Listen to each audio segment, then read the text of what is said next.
1만 시간의 재발견. 목적의식 있는 연습은 우리가 단순한 연습이라고 부르는 것과 구별되는 몇 가지 특징이 있다. 단순한 연습은 기본적으로 무언가를 그저 반복하는 것이다. 그런 반복만으로 실력이 향상될 것이라고 기대하면서 말이다. 용어 자체가 암시하는 것처럼 목적의식 있는 연습은 단순한 연습에 비해서 훨씬 목적의식이 강하고 용이 주도하고 집중적이다. 구체적으로 목적의식 있는 연습은 다음과 같은 특징을 가지고 있다. 목적의식 있는 연습은 명확하고 구체적인 목표를 가지고 있다. 실수 없이 적절한 속도로 연달아 3번 해당 곡을 연주하기. 이런 목표가 없으면 연습 시간이 효과가 있는지 없는지를 판단할 방법이 없다. 목적의식 있는 연습은 아기가 걸음마하듯 작은 단계들을 차곡차곡 더해서 장기 목표에 도달하는 방법이다. 목표를 잘게 쪼개고 그에 맞는 구체적인 계획을 세워야 한다. 핵심은 전반적인 목표를 정하고 그것을 다시 현실적인 기대치를 가지고 매진할 수 있는 구체적인 목표로 바꾸는 것이다. 목적의식 있는 연습에는 집중이 필요하다. 과제에 온전히 집중하지 않고는 큰 성과를 얻기 힘들다. 목적의식 있는 연습은 자신의 컴포트존에서 벗어날 것을 요구한다. 이미 자기에게 쉽고 편안한 것 이상을 하려는 노력도 없이 대책 없이 연습에 임하는 방법은 효과가 없다. 이는 어떤 종류의 연습에든 적용되는 근본적인 진리다. 자신이 편안함을 느끼는 상태인 컴포트존에서 벗어나도록 스스로를 밀어붙이지 않으면 향상도 없다. 10대 시절 6년 동안 피아노 교습을 받았지만 지난 30년 동안은 정확히 같은 방식으로 같은 곡들을 반복해서 연주한 아마추어 피아노 연주자를 생각해보자. 그의 피아노 실력은 30년 전이나 마찬가지다. 아니, 실력이 이전보다 못하게 되었을 수도 있다. 의사에게 적용해보면 이런 현상이 특히 두드러지는 것을 볼 수 있다.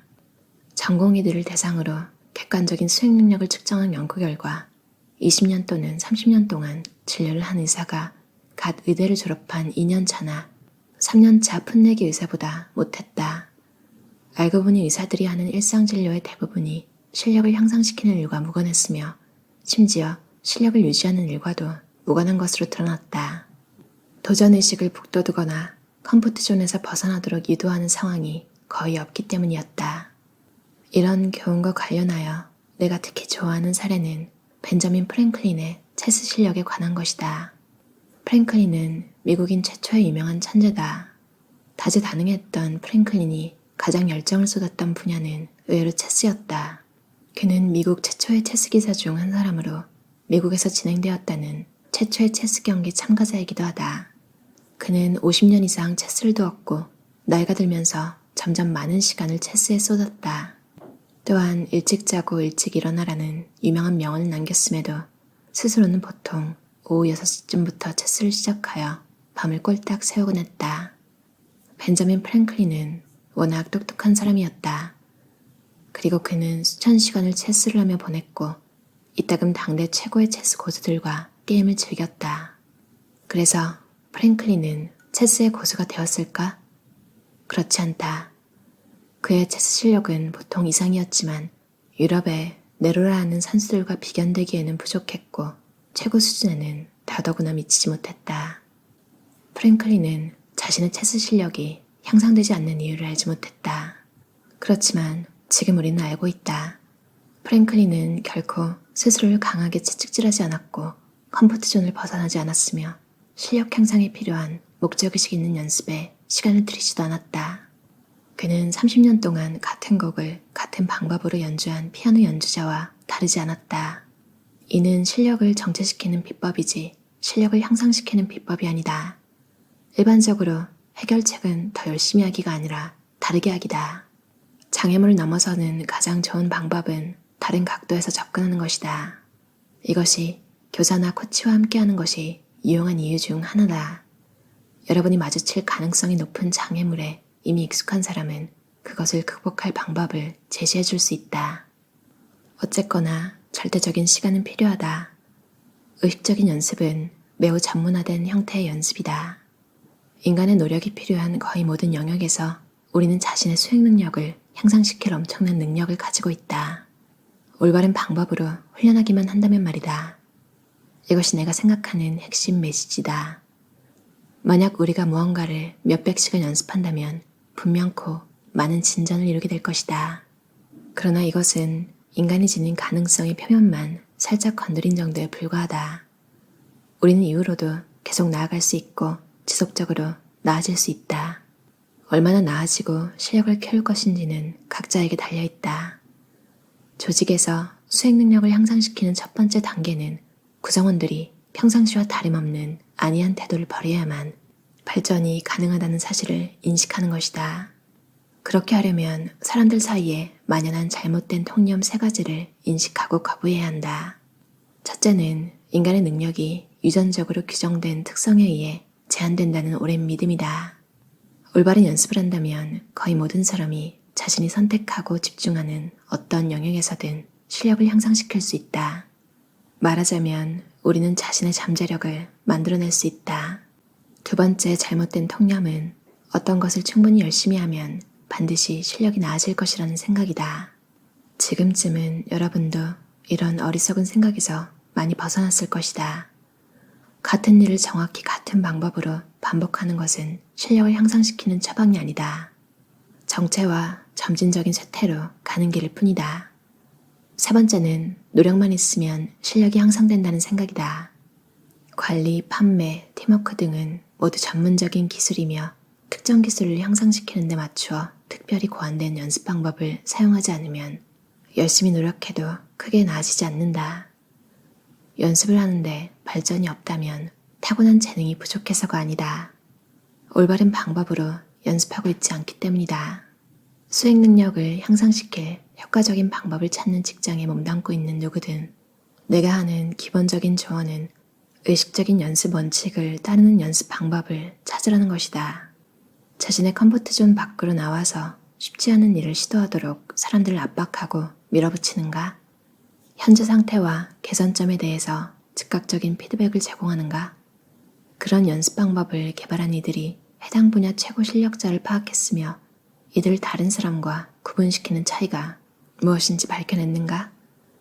이런 모든 질문에 대한 대답이 그렇다고 해서 어떤 방법이 효과적이라고 100% 보장할 순 없지만 그럴 가능성을 한층 높여줄 것만은 확실하다. 의식적인 연습은 꿈을 꾸는 모든 사람을 위한 것이다. 그림을 그리는 법을, 컴퓨터 코드를 쓰는 법을, 저글링하는 법을, 색소폰 부는 법을, 위대한 소설을 쓰는 법을 배우고자 하는 모든 사람을 위한 것이다. 포커게임 실력, 소프트볼 실력, 판매 기술, 노래 실력 등을 향상시키고 싶어하는 모든 사람을 위한 것이다. 그리고 삶의 주도권을 쥐고 스스로의 잠재력을 창조하고자 하는 사람, 지금 이 상태가 최선이며 이보다 나아질 수 없다는 생각 따위는 믿고 싶지 않은 모든 사람을 위한 것이다. 신용하지 말고 몰입하라. 단체 수업에서는 교사가 전면에 부각되고 학생들은 집단으로 따라하기 때문에 자기 수행 능력의 특정 측면을 개선한다는 구체적인 목표를 가지고 연습한다기보다는 그냥 신용을 한다는 태도가 되기 쉽다. 볼링 실력을 키우고 싶을 때도 매주 목요일에 모여 볼링 게임을 하는 동호회 같은 것은 크게 도움이 되지 않는다. 혼자 볼링장에서 연습하는 시간을 가져야 한다. 핀을 일부러 까다롭게 배치해놓고 볼링공을 정확히 원하는 지점으로 굴릴 수 있도록 조절 능력을 키우는 것이 가장 이상적인 연습일 것이다. 정신이 산만하거나 편안하게 즐긴다는 마음으로는 실력을 향상시키기 힘들다는 것을 명심해야 한다. 개인이나 단체 수업부터 혼자 하는 연습, 심지어 게임이나 대회 참여까지 어떤 종류가 되었든 마찬가지다. 무엇을 하든 집중해야 한다. 연습의 많은 부분이 머리를 쓸 필요가 없는 반복 동작으로 구성된 것처럼 보이는 보디빌딩이나 장거리 달리기 같은 운동에서도 동작 하나하나를 올바로 수행하도록 집중하면 실력 향상에 훨씬 효과적이다. 무엇을 하든 자기 능력의 한계치까지 동원해야 한다면 온전한 집중력과 노력을 요구하는 법이다. 당연히 지적 활동, 악기 연주, 미술 등 체력과 지구력이 크게 중요하지 않은 분야일수록 집중하지 않고 연습하는 것은 아무 의미가 없다. 그러나 집중력을 유지하는 일은 단연간 훈련을 해온 전문가에게도 힘든 일이다. 베를린 음악학교의 바이올린 전공 학생들은 연습이 너무 지루해서 오전과 오후 연습 사이에 낮잠을 자는 일도 많았다.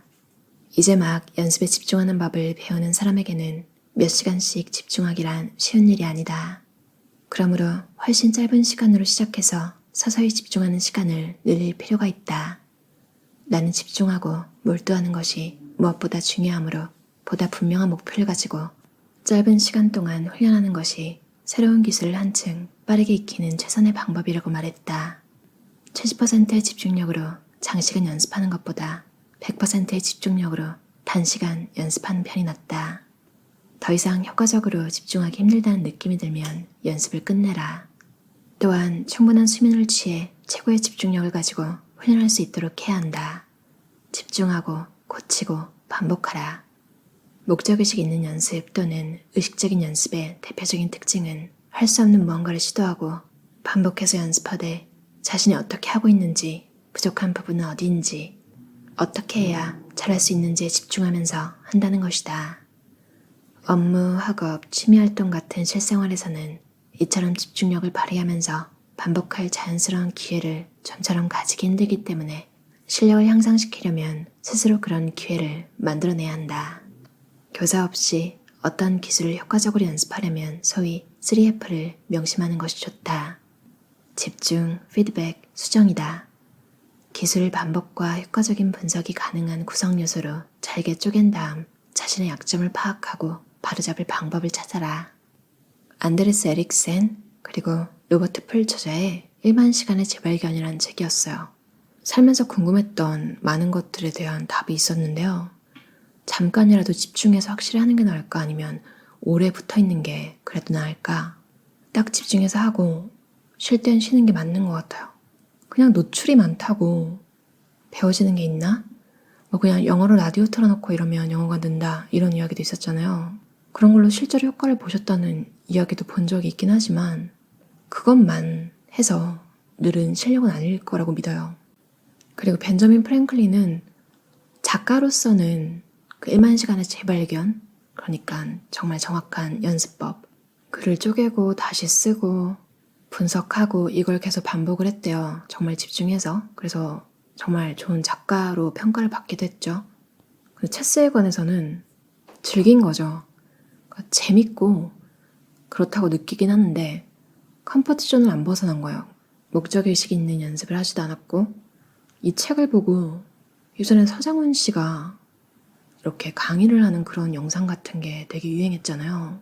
아주 오래전에 봐서 잘 기억은 안 나는데 약간 농구를 하고 농구를 정말 너무 열심히 했대요. 정말 온 힘을 다해서 했고 경기에서 정말 꼭 이겨야 된다는 마음가짐을 가지고 그 부담 이런 걸 안고 선수 생활을 한 거죠.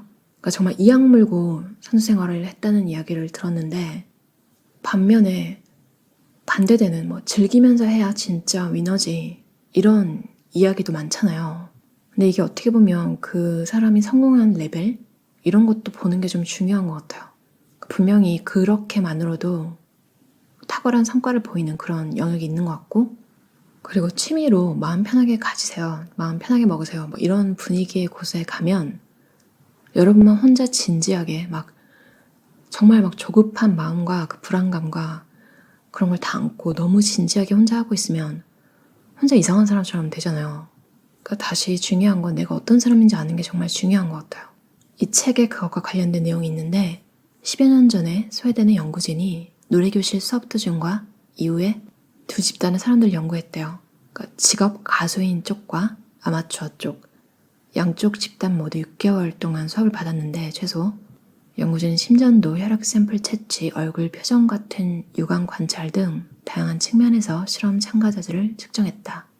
심리 과정을 겪었는지 파악하기 위해 준비한 여러 질문도 던졌는데요. 두 그룹 다 전부 다 후에 심리적으로 편안하고 힘나는 건 같았지만 수업이 끝나고 마냥 행복하다 이런 대답을 한 건 아마추어들 뿐이었대요. 말하자면 노래교실 수업을 듣고 아마추어들은 행복감을 느꼈지만 직업 가수는 아니었다. 이런 차이는 양쪽 집단이 수업에 임하는 자세에서 기인한다. 아마추어들한테는 정말 취미인 거죠. 에너지를 발산하고 근심 걱정 날리고 노래하는 순수한 기쁨을 맛보는 시간. 반면에 프로 가수들한테는 발성법, 호흡 조절, 이런 거에 집중해가지고 진짜로 자기 실력을 무조건 향상시켜야 되는 시간이었던 거예요. 기쁨을 맛본다기보다는 정말 초집중을 해야 되는 시간이었던 거죠. 이걸 생각하면 취미로 농구하는 사람과 서정훈 씨 같은 프로 선수의 차이가 있겠죠. 그런 생각이 들고, 와, 이것도 정말 잘 선택해야겠다. 또 나를 아는 게 중요해진다. 내가 정말 무언가를 열심히 하는데 이걸 직업, 그러니까 프로페셔널하게 하고 싶은 건가? 아니면 그 즐겁게 노래하던 아마추어들처럼 정말 내가 스트레스를 풀고 에너지를 발산하고, 그러니까 이 노래를 하는데 순수한 기쁨을 맛보기 위한 그런 시간을 즐기는 그런 자세로 임하는 것인지, 그런 기준을 잘 설정하는 것도 방법인 것 같다는 생각이 들어요. 주말에 하고 싶었던 일을 30분, 1시간이라도 정말 초집중하는 시간을 여러분 스스로에게 선물하면 어떨까요?